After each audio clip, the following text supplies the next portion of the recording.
नमस्कार दोस्तों। मैं कुछ महीने से थोड़ा परेशान चल रहा था इस बात को लेके कि जो मैंने अपनी स्ट्रैटेजी के तहत शेयर जीनियस स्विंग ट्रेडिंग के तहत कुछ स्टॉक्स खरीदे थे, वो अच्छा परफॉर्म नहीं कर रहे थे। लगभग 30 to 40% ऐसे स्टॉक्स आ गए थे मेरे पोर्टफोलियो में जो काफी नीचे चले गए थे। और काफी नीचे से मेरा मतलब है 30%, 35% इस लेवल तक चले गए थे। अभी वो थोड़ा रिकवर हो गए लेकिन वो और नीचे चले गए थे। तो तब मुझे लगा कि हम इस स्ट्रेटेजी में कुछ तो बेहतर कर सकते हैं ताकि जो हम शेयर्स खरीद रहे हैं उन्हें और अच्छे से स्क्रीन कर पाए, और जो शेयर वाकई पोटेंशियल रखते हैं, ज्यादा पोटेंशियल रखते हैं ऊपर जाने का, उन्हें हम खरीदें। और अगर उनमें ऐसा पोटेंशियल दिख रहा है कि अब शायद वो नीचे ही जाएंगे तो उन्हें हम अपने पोर्टफोलियो से निकाल भी दें समय रहते। तो उसके लिए मैंने क्या किया, मैंने शुरू करी रिसर्च। आइए बताता हूँ उसके बारे में आपको। तो ये कुछ एग्जांपल्स हैं मेरे शेयर जीनियस स्विंग ट्रेडिंग के बैड ट्रेड्स के। देख सकते हैं आप यहाँ सबसे राइट हैंड साइड में नोशनल प्रॉफिट लॉस मैंने दिखा रखा है 32%, 22%, 18%। और ये काफी समय से मेरे पास है। आप देख सकते हैं यहाँ पे मैंने कुछ अक्टूबर में लिए, कुछ दिसंबर में लिए, कुछ जनवरी में लिए। तो होल्डिंग पीरियड भी थोड़ा बढ़ गया है क्योंकि इस स्ट्रेटजी में मैं एक्सपेक्ट करता हूँ कि एक महीने में काफी सारे स्टॉक्स सॉर्ट आउट हो जाए, मेरे को प्रॉफिट दे दें, और उसके बाद कुछ स्टॉक्स हो जो थोड़ा लंबा समय लगाए। लेकिन यहाँ पे उल्टा हो रहा था, थोड़े स्टॉक्स प्रॉफिट दे रहे थे लेकिन ज्यादातर स्टॉक बैठे थे मेरे पोर्टफोलियो में और नोशनल लॉस उनका बढ़ता जा रहा था। तो ये चीज मेरे लिए बहुत कंसर्निंग थी। और मुझे पता है कि मेरे साथ हो रहा है तो और लोगों के साथ भी हो रहा होगा जो इस स्ट्रेटेजी को फॉलो करते हैं। तो इसका सोल्यूशन निकलने के लिए मैंने शुरू कर दी अपनी रिसर्च। और आज की रिसर्च उसी के बारे में है, उसके क्या रिजल्ट्स हैं। और मुझे पक्का यकीन है कि इसे देखने के बाद आप जब ये स्क्रीनर यूज करेंगे जो मैं आज आपको बताने वाला हूं, आपके ट्रेड्स बहुत बेहतर होने वाले हैं क्योंकि मैंने इसे विजुअली बैक टेस्ट किया है। तो दोस्तों, रिसर्च करते करते मुझे मिला विवेक सर का एक प्लेलिस्ट, लर्न टू ट्रेड, यानी A to Z of trading. जब मैंने इस प्लेलिस्ट को देखने की शुरुआत करी तब मुझे लग रहा था कि मुझे तो काफी कुछ ऑलरेडी आता होगा और इसमें जो 50 वीडियो मैं फटाफट स्किप कर करके मेन पार्ट्स देख लूंगा। लेकिन जब मैंने देखना शुरू किया तब मुझे रियलाइज हुआ कि यार, हर वीडियो में सीखने को बहुत कुछ है। इवन अगर आपको आता भी हो फिर भी आप बहुत कुछ सीख सकते हैं। तो मैंने यहाँ से जो सीखा है उसका जो निचोड़ जो हम अपनी स्ट्रेटेजी में लगा सकते हैं, वो आज के वीडियो में मैं आपको बताने वाला हूँ। ठीक है दोस्तों, तो आप शुरुआत करते हैं। Let's make our trades better, यही है मेरा मोटो। हर स्ट्रेटेजी के साथ मैं यही मोटो रखता हूं। मैं जब बैक टेस्टिंग करता हूं यही मोटो होता है। जब मैं कोई नई स्ट्रेटेजी आप लोगों के लिए लाता हूं यही मोटो होता है कि let's make our trades better, यानी कि हमारे जो ट्रेड्स हो वो अच्छे हो, हमें प्रॉफिट्स दें। तो दोस्तों, किसी ट्रेड को अच्छा होने के लिए, जब हम किसी स्टॉक को बाय करते हैं, उसे अच्छा और सक्सेसफुल होने के लिए क्या फीचर्स होते हैं जो हमें चाहिए, वो फीचर्स मैंने यहाँ पे लिखे हुए हैं। सबसे पहले होना चाहिए कि वो निफ्टी से अच्छा परफॉर्म कर रहा हो। निफ्टी एक बेंचमार्क है, निफ्टी 50, जिसको कई सारे लोग फॉलो करते हैं। उससे हमारी इकोनॉमी को आंका जाता है। और जब भी कोई बात होती है कि मार्केट अप चल रहा है, डाउन चल रहा है, निफ्टी 50 का ही रेफरेंस लिया जाता है।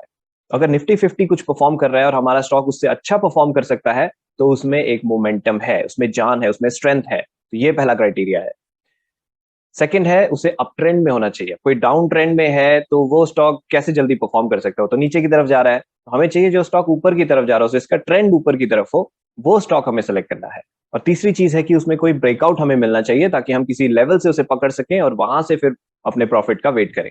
तो इन सब पॉइंट्स को मैं आपको समझाता हूं कि कौन से इंडिकेटर्स हैं अवेलेबल tradingview.com में, जो मैं आपको लिंक्स भी शेयर कर दूंगा डिस्क्रिप्शन में, जिनको यूज करके हम ये सारी चीजें पहचान सकते हैं और फिर कैसे यूज करना है अपनी स्ट्रेटेजी में। तो सबसे पहला पॉइंट है परफॉर्मिंग बेटर देन निफ्टी। तो अगर हम निफ्टी का परफॉर्मेंस कंपेयर करें लास्ट 55 डेज, जो कि 3 मंथ्स के बराबर होता है, तो लास्ट 55 ट्रेडिंग डेज में निफ्टी ने कैसा परफॉर्म किया, और हम फिर चेक करें कि जिस स्टॉक को हम खरीदने की सोच रहे हैं उसने कैसा परफॉर्म किया, उससे हमें आइडिया लग जाएगा कि अगर स्ट्रॉन्ग ज्यादा अच्छा परफॉर्म कर रहा है निफ्टी 50 से, तो उसके चांसेस हैं कि वो और अच्छा परफॉर्म करके हमें अपने टारगेट तक लेकर जा सकता है। तो इसके लिए अवेलेबल है एक इंडिकेटर, रिलेटिव स्ट्रेंथ। तो उस इंडिकेटर का लिंक मैं आपको यहाँ डिस्क्रिप्शन में दे दूंगा। अभी थोड़ी देर में आपको मैं चार्ट पे भी दिखाऊंगा ये इंडिकेटर, उसकी सेटिंग्स कैसे करनी है। बहुत सिंपल सेटिंग्स हैं। 55 डेज पे उसे हम सेट कर देते हैं और फिर इस तरह से दिखता है जो आपको पिक्चर दिख रही है यहाँ पे इंडिकेटर। ये रेड लाइन है जो जोन है जहां से हम नापते हैं। 0 पे होना मतलब निफ्टी के बराबर परफॉर्म कर रहा है। अगर वो उससे ऊपर है तो वो ग्रीन लाइन बनाएगा, यानी कि निफ्टी से अच्छा परफॉर्म कर रहा है। और अगर वो उससे नीचे है तो रेड लाइन में आ जाएगा, यानी कि निफ्टी से बेकार परफॉर्म कर रहा है। तो जब अच्छा परफॉर्म कर रहा है, ग्रीन लाइन में है, ग्रीन जोन में है, तो ही हम उसे कंसिडर करेंगे। रेड जोन में है तो हम उसे कंसिडर नहीं करेंगे। तो ये है सबसे इंपॉर्टेंट और सबसे पहला क्राइटेरिया जिसे फुलफिल होना चाहिए हमारे स्टॉक सिलेक्शन में। सेकंड है इज इन अप ट्रेंड। तो अप ट्रेंड पहचानने के लिए एक इंडिकेटर है सुपर ट्रेंड इंडिकेटर। इसका लिंक भी मैं आपको डिस्क्रिप्शन में दे दूंगा। उसको डिफॉल्ट सेटिंग्स के साथ यूज करना है आपको, जो मैं आपको इंडिकेटर दूंगा। इस नाम से बहुत सारे इंडिकेटर और भी हैं, तो जो मैं आपको दूंगा आप वही यूज करें तो ज्यादा अच्छा है, क्योंकि मैंने उस पर बैक टेस्टिंग करी है और विवेक सर से वही वाला सीखा है। तो वो इस तरह से दिखता है आपको कि ग्रीन आ रहा है तो मतलब अभी वो सेफ है, अप ट्रेंड में है, बाय कर सकते हैं। जब वो रेड लाइंस बना देता है ऊपर से, यानी कि वो अभी डाउन ट्रेंड में चल रहा है, तो उसको बाय करना सेफ नहीं है कि वो नीचे की तरफ जाने की पावर दिखा रहा है। हमें चाहिए जब वो ऊपर जाने की पावर दिखाए। साथ ही एक और इंडिकेटर है रेवोल्यूशन वॉलेटिलिटी बैंड्स। ठीक है, तो ये क्या करता है, आपको जो ये पिक्चर में बैंड्स दिख रहे हैं, ये बैंड्स में पहचानता है कि स्टॉक कहाँ पे है, उसकी वॉलेटिलिटी विद वॉल्यूम्स किधर को जा रही है। तो अगर वो पॉजिटिव डायरेक्शन में जा रही है तो वो उस बैंड के ऊपर होगा स्टॉक। ये ब्लू वाला बैंड का दो हिस्से हैं, देखिए ऊपर और नीचे। तो ऊपर है तो वो पॉजिटिव में है, अगर वो उसके नीचे है तो वो नेगेटिव में है। तो हमें वो स्टॉक सेलेक्ट करने हैं जो इस बैंड के ऊपर जा रखे हो। इसे भी डिफॉल्ट सेटिंग के साथ यूज करना है, जो मैं इंडिकेटर आपको लिंक दूंगा। और तीसरी चीज ब्रेकआउट, जो कि हमारी जो स्ट्रेटजीज हम ऑलरेडी फॉलो करते हैं, like share genius swing trading, 100 SMA breakout, super breakout, turtle trading, ये सब ब्रेकआउट वाली स्ट्रेटजीज है, जहां एक ब्रेकआउट आता है और हम उसके बाद उसे खरीदते हैं। तो इन सब स्ट्रेटजीज में आप इन्हें लगा सकते हैं, क्योंकि बेसिक्स तो सबके सेम ही है। हमें अप ट्रेंड चाहिए, हमें स्ट्रॉन्ग स्टॉक चाहिए, तभी परफॉर्मेंस आएगा। तो ऐसा नहीं है कि ये जो इंडिकेटर्स है मैं आपको बताऊंगा तो किसी पर्टिकुलर स्ट्रेटजी के लिए है। किसी भी स्ट्रेटजी, इवन जो ब्रेकआउट स्ट्रेटजीज नहीं है लाइक स्मार्ट एवरेजिंग, उसमें भी अगर आप यूज करें तो भी आपको फायदा होगा। उसमें कैसे यूज करना है उसको भी मैं ब्रीफली टच करने की कोशिश करूंगा। आइए आपको प्रैक्टिकल एग्जांपल्स दिखाता हूं। जो मैंने अभी आपको ट्रेड्स दिखाए, बैड ट्रेड्स, उसमें क्या हुआ था इन इंडिकेटर को यूज करने पे और ना यूज करने पे। ना यूज करने पे तो आपने देख ही लिया, जो परफॉर्मेंस है वो बिना यूज करे है। अब देखते हैं कि अगर हमने इन इंडिकेटर्स को यूज किया होता तो कैसा परफॉर्मेंस आया होता हमारे पोर्टफोलियो में और उन स्टॉक्स में। तो सबसे पहले एलटीआई का एग्जांपल ले लेते हैं। ये सारे SST, share genius swing trading से खरीदे हुए स्टॉक्स हैं। तो ये 22 दिसंबर को मैंने खरीदा था इस प्राइस पे। तो इसका चार्ट खोलते हैं। ठीक है, ये चार्ट है इसका। तो इस पे मैं एसएसटी का इंडिकेटर लगा देता हूँ सबसे पहले, जिससे हम एसएसटी को पहचानते हैं कि कहाँ पे बाय सिग्नल आया था। यहाँ 22 दिसंबर को आप देख रहे हैं बाय सिग्नल आया, और अगर हमने यहाँ पे खरीद लिया होता तो ये इतना ऊपर गया, लेकिन उसके बाद नीचे नीचे नीचे नीचे नीचे इतना नीचे आ गया, और ओवरऑल 32% का भी नोशनल लॉस इसमें चल रहा है। अब मैं वो इंडिकेटर ऑन करता हूँ। सबसे पहले हमें चाहिए आरएस। तो आप नीचे देख रहे हैं ये ग्रीन लाइन। तो 22 दिसंबर को देखते हैं क्या था, ग्रीन लाइन था या नहीं था। यहाँ देखिए 22 दिसंबर और नीचे ग्रीन लाइन के ऊपर, यानी कि पहला इंडिकेटर पास हो गया। गुड। अब सेकंड इंडिकेटर ऑन करता हूं मैं यहाँ पे, वोलेटिलिटी बैंड। उसको ऑन करने पे हम इस बैंड के ऊपर देख रहे हैं 22 दिसंबर, यानी कि ये भी पास हो गया। ग्रेट, यानी कि ये वाला स्टॉक एक अच्छा स्टॉक था उस वक्त, अप ट्रेंडिंग था, सब कुछ पॉजिटिव था इसमें, इसे खरीद सकते थे हम। तो इसे खरीद लिया होता, लेकिन उसके बाद ऑफ कोर्स वो प्रॉफिट तक नहीं गया। जैसे कि हम यहाँ देख सकते हैं, ये ग्रीन लाइन है 10% प्रॉफिट की लाइन, यहाँ तक इसने टच नहीं किया, उससे पहले ही लौट गया। तो यहाँ पे एक चीज आपको याद दिला दूं, ऐसा नहीं है कि कोई भी इंडिकेटर या कोई भी ऐसी स्ट्रेटेजी आपको मैं दे पाऊं या कोई भी दे पाए जो 100% हमेशा सही चलेगी। हम सिर्फ क्या करते हैं, हम प्रोबेबिलिटीज को देखते हैं शेयर मार्केट में, और कितनी प्रोबेबिलिटी हम अपनी बढ़ा सकते हैं प्रॉफिट गेन करने की, वही है सारा स्ट्रेटेजी का खेल।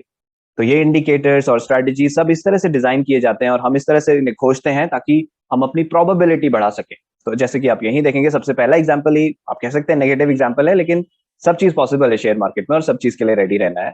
और मैं ऑनेस्ट ओपिनियन देता हूँ, ऑनेस्ट रिव्यू देता हूँ आप लोगों को, इसलिए पहला एग्जाम्पल भी ऐसा आ गया तो कोई बड़ी बात नहीं है, आगे के एग्जाम्पल भी देखेंगे। तो यहाँ पे हमारा प्रॉफिट टारगेट नहीं आया, तो यहाँ क्या करना था, स्टॉप लॉस लगाना। तो इन ट्रेडिंग्स में हमें स्टॉप लॉस की जरूरत है। तो अब इसमें दो अप्रोच ले सकते हैं आप। पहला है कि आप स्टॉप लॉस लगा सकते हैं, जो कि मैं रेकमेंड करूंगा। उससे क्या होगा, जब वो स्टॉप लॉस हिट होगा, आपका जो लॉस होना है वो तो हो जाएगा, लेकिन बाकी का लॉस आपका बच जाएगा। जैसे कि ये एग्जांपल देखते हैं, यहाँ पे स्टॉप लॉस 19 जनवरी को हिट हुआ। और स्टॉप लॉस क्या है, जब आपका शेयर उस बैंड के नीचे चले जाए। अभी थोड़ा एसएसटी को बंद करता हूं ताकि हमें क्लियरली दिखे। देखिए 19 जनवरी को ये बैंड के नीचे चला गया। तो जिस दिन बैंड के नीचे चले जाए, बिकॉज बैंड से ऊपर तो ये बहुत अच्छी परफॉर्मेंस है, बैंड के बीच में ओके होल्ड कर सकते हैं, लेकिन बैंड से नीचे जाते ही ये दिखा रहा है स्ट्रेंथ की अब ये थोड़ा कमजोर हो गया है। प्लस आप नीचे देखेंगे कि रिलेटिव स्ट्रेंथ भी नीचे चला गया है, तो दोनों नेगेटिव हो गए हैं फैक्टर। बेसिकली स्टॉप लॉस के लिए आप सिर्फ बैंड को यूज कीजिए, लेकिन मैं यहाँ सिर्फ बता रहा हूँ क्योंकि दोनों ही फैक्टर नेगेटिव हो गए हैं, यानी कि और भी ज्यादा इंडिकेशन आ रहे हैं कि ये नीचे की तरफ जाने के लिए रेडी है। तो यहाँ पे अगर हम इसे बेच देते इस प्राइस पे, तो हमारा होता लॉस 6% का। ठीक है, और हमारा पैसा कितना फ्री हो जाता, मैंने ये लॉस निकाल दिया है जो मैंने अमाउंट इन्वेस्ट किया था उसमें से, तो यानी कि इतना 6,697 रुपीज मेरे पास आ जाते किसी और स्टॉक में इन्वेस्ट करने के लिए।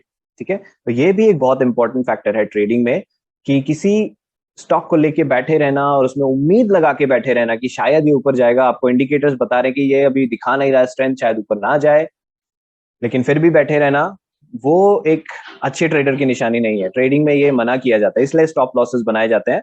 और स्टॉप लॉस आपको इसमें इस तरह नहीं बनाना है कि आप स्टॉप लॉस का ऑर्डर फीड करके रख दें। आप देख रहे हैं यहाँ पे स्टॉप लॉस डायनेमिक है, किसी दिन ये ऊपर जा रहा है फिर नीचे जा रहा है, तो स्टॉप लॉस आपको डे एंड पे देखना है कि ये क्या बैंड के नीचे लाइक 315 के अराउंड देखिए बैंड के नीचे क्लोज होने की संभावना दिख रही है, आप उससे एग्जिट कर लीजिए। हाँ, थोड़ी मेहनत करनी पड़ेगी, आप इसे ऑटोमेट नहीं कर पाएंगे, लेकिन हाँ आप सक्सेसफुली इन चीजों से बाहर निकल पाएंगे जो कि बैड ट्रेड साबित हो सकते हैं, जैसे कि इस एग्जाम्पल में हमने देखा।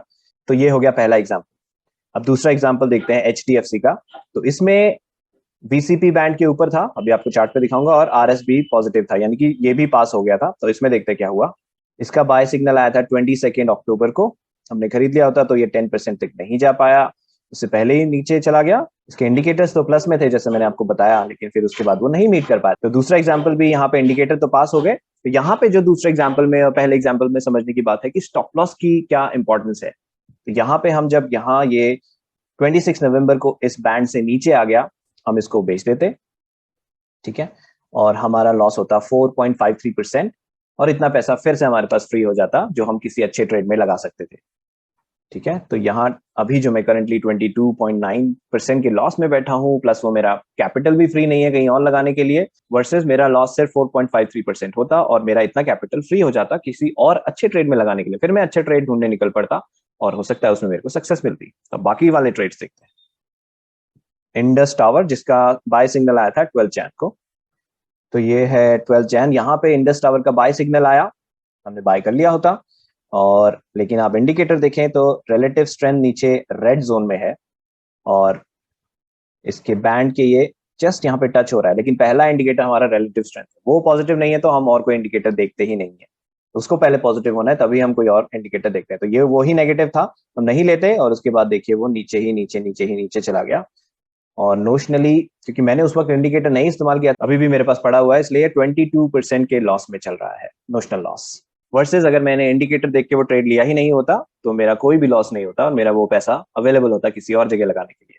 इसी तरह आप बाकी एग्जांपल्स भी चेक कर सकते हैं, वीडियो को यहाँ पॉज करके स्क्रीनशॉट ले सकते हैं आप इसका, और खुद चेक कर सकते हैं कि क्या हुआ। मैंने यहाँ मेंशन कर दिया किस दिन इंडिकेटर पास हुआ, किस में फेल हुआ, और जिसमें पास हुआ उसमें स्टॉप लॉस लगा के हम कितना नुकसान लेते, वर्सेस जिसमें फेल हो गया उसमें तो हम ट्रेड ही नहीं लेते, तो स्टॉप लॉस का तो क्वेश्चन ही नहीं आता। तो एक बार आपने रिलेटिव स्ट्रेंथ का इंडिकेटर अपने चार्ट पे लगा लिया, उसकी बस ये सेटिंग चेंज करनी है, तो इसके ऊपर चाहिए सेटिंग्स में जाइए, और यहाँ पे पीरियड में 55 डालना है आपको, क्योंकि हम 55 पीरियड के हिसाब से करते हैं। बस इतना चेंज करना है, और बाकी इंडिकेटर्स में उनकी डिफॉल्ट वैल्यूज रहने देनी है, उनमें कोई चेंजेस नहीं करने हैं। एक और इंडिकेटर जो मैंने अपनी बैक टेस्टिंग में, जो मैंने अभी एस्पैट ट्रेड्स आपको दिखाया, उसमें यूज नहीं किया, लेकिन हाँ ये है सुपर ट्रेंड इंडिकेटर जो हमें ट्रेंड के बारे में बताता है। तो जब आप इस इंडिकेटर को ऑन करते हैं तो इस तरह से रेड लाइंस और ग्रीन लाइंस बन जाती है। तो ग्रीन लाइंस मतलब वो ऊपर की तरफ ट्रेंडिंग है, और जब रेड लाइंस है तो उसका ट्रेंड रिवर्स हो चुका है। ये इमीडिएटली ऐसे नहीं दिखाएगा कि जिस दिन ट्रेंड रिवर्स हुआ, वो कुछ पैरामीटर्स चेक करता है कि हाँ वाकई ट्रेंड रिवर्स हो गया है या फिर थोड़ा बीच में कुछ करेक्शन आया था। तो जब ट्रेंड रियली रिवर्स हो जाता है तब ये आपको दिखाता है। तो ये लगा लेंगे आप, और जिस दिन आपको सुपर ट्रेंड नेगेटिव दिख रहा है, यानी कि रेड लाइंस दिख रही हैं, उस दिन आप ट्रेड मत लीजिए उस स्टॉक में। जब वो ग्रीन हो तभी ट्रेड लेंगे, तो आपको एक एडिशनल बेनिफिट, एक एडिशनल इंडिकेटर मिल जाएगा, एक एडिशनल श्योरिटी मिल जाएगी कि हाँ भाई ये भी अब ट्रेंडिंग है और मैं इसे कंसिडर कर सकता हूँ। तो दोस्तों रिलेटिव स्ट्रेंथ 55 पीरियड का इंडिकेटर का जो वैल्यू है वो मैंने SST की NSE वाली शीट में लगा दिया है। यहाँ आप देख सकते हैं एक और कॉलम मैंने ऐड किया है, RS55 वैल्यू, और ग्रीन में जो है वो 0 से ऊपर है, और जो ग्रीन में नहीं है वो 0 से नीचे है। तो ये गूगल फाइनेंस के डेटा से पुल हो रही है, तो मैं फिर भी रेकमेंड करूंगा आप चार्ट पे जरूर डबल चेक कर लें, लेकिन ये हल्का सा आइडिया आपको दे देंगे कि कौन सा स्टॉक प्लस में चल रहा है, कौन सा माइनस में चल रहा है, ठीक है, और उसके हिसाब से आप अपने ऑर्डर्स बना सकते हो। तो इस इंडिकेटर से आप पहला क्राइटेरिया फुलफिल पाएंगे, तो जिसमें वो फुलफिल हो रहा है वो वाला, उसके बाद चार्ट में जाके वोलेटिलिटी बैंड और सुपर ट्रेंड को भी चेक कर लीजिए, ताकि आप कंफर्म कर लें सारे इंडिकेटर्स आपके फेवर में है, तो ही उसके ऑर्डर्स बनाए। आप GTT ऑर्डर्स भी बना सकते हैं जिसमें सब फेवर में है, ठीक है। और किसी को अगर स्मार्ट एवरेजिंग में ये यूज करना है, जो कि ब्रेकआउट बेस्ड स्ट्रेटजी नहीं है, सिंपल स्ट्रेटजी है कि आप निफ्टी 50 के अच्छे स्टॉक सेलेक्ट करते हैं, यूजुअली टॉप 10 या टॉप 15 मार्केट कैप के हिसाब से, और उसमें आप किसी भी दिन खरीद लेते हैं, और जब वो 5% डाउन हो तो और खरीदते हैं, 10% डाउन हो तो और खरीदते हैं, और जब वो आपको 5% का टारगेट देता है, या 10% या 15%, जो भी आपने टारगेट अपने लिए सेट किया है, जिस दिन आपको वो टारगेट मिल जाता है आप सारे यूनिट सेल कर देते हैं। तो स्मार्ट एवरेजिंग जैसी स्ट्रेटजी में अगर आपको लगाना है तो आप क्या कर सकते हैं, जिस भी दिन आप खरीदने का सोच रहे हैं उस दिन देखिए सारे इंडिकेटर्स पॉजिटिव हैं, लाइक RS55 ग्रीन में है, सुपर ट्रेंड ग्रीन में है, और वो बैंड के ऊपर चल रहा है या नहीं चल रहा है। अगर बैंड के ऊपर चल रहा है तो यानी सारे फैक्टर्स पॉजिटिव हो गए, उस दिन खरीद लीजिए। उसके बाद अगर आपको टारगेट मिल जाता है, ग्रेट। लेकिन अगर टारगेट नहीं मिलता है और शेयर नीचे आ जाता है, तो जब दोबारा से बाय सिग्नल आए, जिस भी लेवल पे आए, वहां पे आप दोबारा खरीद सकते हैं। ठीक है, सारे इंडिकेटर प्लस होने चाहिए, ये कंडीशन फुलफिल होनी जरूरी है। तो ऐसे में अगर आप स्मार्ट एवरेजिंग करेंगे तो आपके चांसेस बढ़ जाएंगे कि आप ऐसे स्टॉक्स को कैच कर रहे हैं जिनके बढ़ने के चांसेस अभी लग रहे हैं। तो ये बैक टेस्टिंग, ऑफ कोर्स पहले बैक टेस्टिंग ट्राई कीजिए, विजुअली आपको चार्ट्स पे करना पड़ेगा। उसके बाद अगर आपको अच्छा लगता है तो आप इसे अपना सकते हैं। तो दोस्तों ये है इंडिकेटर की ताकत। तो जितना हम अपनी ट्रेड्स को कॉन्फर्मेशन दे सकते हैं उतना अच्छा है। अब बहुत सारे इंडिकेटर लगाना भी अच्छा नहीं है, यानी कि आप 10 इंडिकेटर लगा लेंगे और फिर उसके बाद कंफर्मेशन लेंगे तो हो सकता है ज्यादा चांसेस आपको ट्रेड्स बहुत ही कम मिलेंगे। तो आप शुरू में सिर्फ इंडिकेटर्स इस्तेमाल करके अपने ट्रेड्स देख सकते हैं कैसे जा रहे हैं, या फिर आप ये भी देख सकते हैं कि पिछले ट्रेड जो आपके नोशनली अभी लॉस में बैठे हुए हैं उसमें क्या परफॉर्मेंस, अभी नोशनली कितना लॉस है वर्सेस अगर आपने इंडिकेटर यूज किया होता और स्टॉप लॉस यूज किया होता तो क्या लॉस आया होता। फिर आप डिसाइड कर सकते हैं कि ये इंडिकेटर कितने कामयाब हैं कितने नहीं है, क्योंकि मैंने तो अपने वाले इस पे टेस्ट किया है। आप अपने वालों पे टेस्ट कीजिए, हर किसी को टेस्ट करना चाहिए। और फिर मुझे कमेंट में भी बताइए कि क्या आपके व्यूज आए। अगर आप 10 को टेस्ट करते हैं उसमें से 8 पास हो जाते हैं तो ये बहुत अच्छी बात है।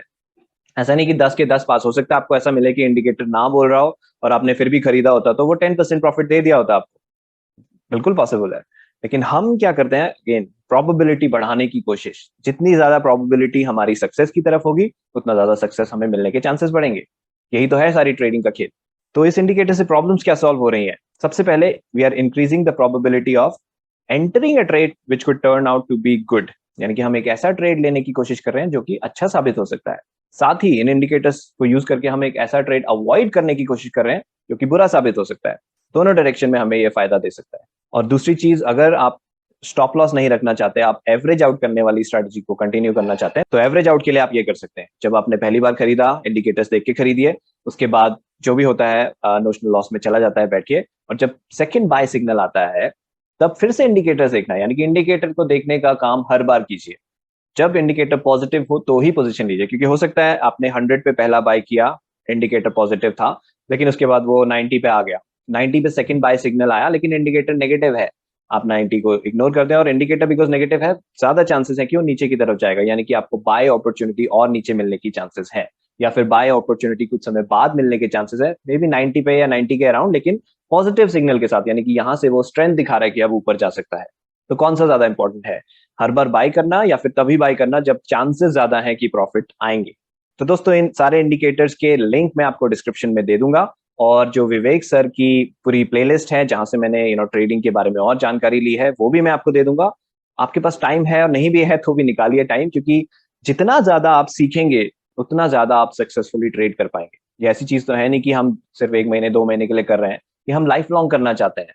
इसलिए जितना ज्यादा सीखेंगे उतना ज्यादा हम अपने आप को अच्छा बना पाएंगे और उतना अच्छा हम प्रॉफिट कमा पाएंगे। मार्केट में आए हैं तो प्रॉफिट कमाने के लिए आए हैं, पैसे कमाने के लिए थोड़ी ना आए हैं। ठीक है दोस्तों, तो इसी उम्मीद के साथ कि आपके ट्रेड्स इस इंडिकेटर के साथ और बेहतर होंगे, मेरे खुद के भी होंगे, आप सबसे अलविदा लूंगा और फिर मिलूंगा आपसे अगले वीडियो में। नमस्कार।